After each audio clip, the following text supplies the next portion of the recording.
The first day of school was supposed to smell like new notebooks, sharpened pencils, and quiet hope, but for Aria Hale, it smelled like trouble the second she stepped through the wide double doors of Aldercrest High, her worn black boots clicking against the polished floor as though announcing a challenge she never intended to make. Students paused mid-conversation to look at the new girl with storm gray eyes, midnight black braids, and an expression that said she had seen more than anyone here. Would ever understand, but Aria simply tugged her hoodie tighter around herself and kept walking, pretending not to notice the stares, pretending she didn't feel the shift in the air when the school's self-proclaimed king, Tyson Crow, noticed her from across the hall. Tyson, tall as a lamppost with shoulders carved from years of sports and arrogance, nudged his crew and smirked, his cold blue eyes narrowing like a predator who just spotted a challenge. He hated new students, especially ones who didn't look scared, and Aria's quiet confidence was a direct violation of what he called crow rules, the twisted social laws he forced the entire school to follow through intimidation and charm. Aria didn't know these rules yet, didn't know that no one was allowed to walk a hallway Tyson had claimed, or close a locker too loudly, or ignore him when he welcomed them. She didn't know that even teachers avoided crossing him, but she felt his gaze like the pricking of thorns across her spine and instinctively reached for the small obsidian pendant hidden under her shirt, warm to the touch, pulsing faintly as if reminding her, stay calm. Stay in control. She exhaled slowly, shoulders steadying, but the ground beneath her seemed to hum in warning, like something waiting in the dark. Tyson pushed off the lockers and swaggered toward her, his pack falling in step behind him, students immediately parting like water around a ship. Whispers filled the halls, he's going to test her, she shouldn't even look at him, she's dead, but Aria kept walking until Tyson cut her path, leaning one hand on the locker beside her. New girl, he said with a grin that didn't reach his eyes, you're in my hallway. Aria blinked, unimpressed. Didn't see your name on the floor. His friend snickered like hyenas sensing a fight brewing, but Tyson's smile twisted, insulted by the simple fact she hadn't trembled. Rule 1, he said, stepping closer, you speak when I say you can speak. Aria raised an eyebrow. That sounds like a you problem. Gasps scattered through the hallway, no one talked back to Tyson. A flicker of rage crossed his face, and he shoved her shoulder hard enough to slam her into the locker door. The impact rattled her bones, but Aria didn't fall. She steadied herself, eyes burning not with fear but something ancient, deep, dangerous. The pendant under her shirt pulsed harder, almost alive. Tyson scoffed, annoyed she wasn't crying. Rule 2, he said coldly, don't touch things that aren't yours, including this hallway. When she didn't respond, he added sharply, apologize. Aria stared at him, unflinching. For existing?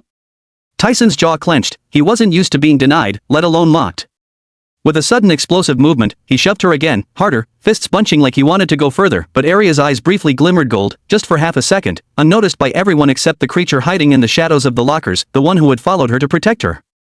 The one no human could see unless it wanted them to. Tyson grabbed her hoodie collar, yanking her close as he hissed, Rule 3, break my rules, and you get punished. His fist drew back, not yet a punch, but the threat of one, cold and heavy in the air. Students held their breath. Some filmed. Some whispered prayers. Aria didn't move, she simply whispered under her breath, barely audible, not now, please, because something rustled inside the row of lockers beside her, soft, padded steps that no normal creature could make, followed by a low, warning growl that vibrated through the metal frames like a storm waiting to burst. Tyson's fist froze. He didn't hear the growl, but he felt the chill.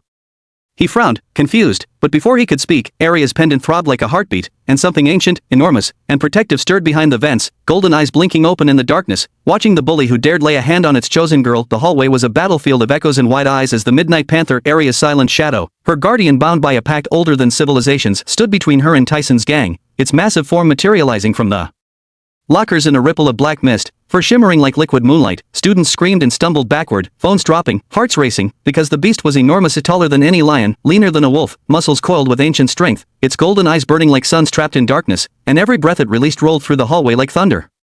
Tyson, who had always believed fear was his throne and cruelty his crown, stumbled as the panther's growl vibrated through him, shaking the arrogance out of his bones. His legs buckled, his fists unclenched, and for the first time in his life he looked small, like a child caught stealing fire.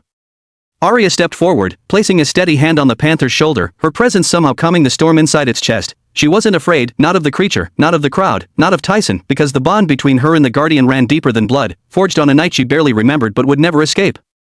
Stop, she whispered softly, her voice slicing through the tension. The panther immediately lowered its head, its ears twitching, but its eyes never left Tyson, watching him the way lightning watches a tree it decides whether or not to strike. Tyson's friends backed away, tripping over themselves, muttering curses in disbelief. Some shouted for teachers, some bolted for the exits, but Tyson remained rooted, trapped between shame and terror as Aria approached him. Why is that thing here? He choked out, all bravado washed from his face. Aria didn't smile, didn't gloat, she simply let the truth settle into the space between them. Because you were about to make a mistake. Her voice wasn't loud, yet the entire hallway felt it. The Panther echoed her words with a low rumble, stepping closer until Tyson flinched and fell onto his elbows, scrambling backward as if the floor was lava. Aria felt eyes on her, hundreds of them, but she ignored the whispers, the disbelief, the fear. She only cared about staying in control, because the Panther's presence was tied to her emotions, awakened by danger, fueled by injustice, and she couldn't afford to let its ancient wrath consume the wrong target. Footsteps thundered down the hallway, teachers rushing in after the commotion, the principal pushing through the door with a face full of authority, but everything stopped when they saw the creature. Gasps broke out. Books dropped. Someone fainted. Principal Rowan, a woman known for her iron discipline and unshakable calm, froze mid-step, eyes wide, mouth opening then closing like a broken hinge as she tried to comprehend the mythical nightmare standing in her school hallway. "Everyone back, away," she managed to whisper, though her voice trembled. The students obeyed instantly, pressing against the walls, leaving Aria standing alone with the giant beast, Tyson crawling backward until he hit a locker and stayed there shaking. "Aria Hale," the principal said slowly, "what is that animal doing here?" Aria swallowed hard. The truth was too impossible, too dangerous, too bound to secrets she had promised to keep. Her pendant pulsed against her chest like a warning, lie carefully. "It's not here to harm anyone," she said. "It only came out because someone tried to hurt me." Tyson's cheeks flushed with humiliation, but the principal's attention stayed locked on the Panther, whose golden eyes shifted to her with an intelligence far beyond ordinary beasts, as though it weighed her soul and found it unthreatening. Principal Rowan exhaled shakily. "We need to move this creature outside. Away from students. Now." But the Panther growled, stepping protectively in front of Aria, its massive body bristling with the instinct to shield her from any authority that might become a threat. The principal recoiled, but Aria laid her hand on the beast's chest, whispering, "It's okay, they're not enemies." Slowly, the Panther lowered its head, but its posture remained tense, ready to spring if anyone made the wrong move. The air trembled with fear and awe as Aria looked at the principal, then at the terrified crowd. Knowing this moment would change her life forever, she had planned to keep her secret hidden, to blend into the school like any normal girl, but that hope had vanished the moment Tyson raised his fist. Now, instead of being the invisible new kid, she was the girl with the mythical guardian, the girl no one would ever ignore again. And as Tyson stared at her, trembling, humiliated, something else began to flicker behind his eyes, not just fear, but rage, the kind that didn't fade, the kind that waited for the right moment to strike back. Aria felt the shift but held her ground. She had survived worse than bullies. She had survived the night the Panther first appeared.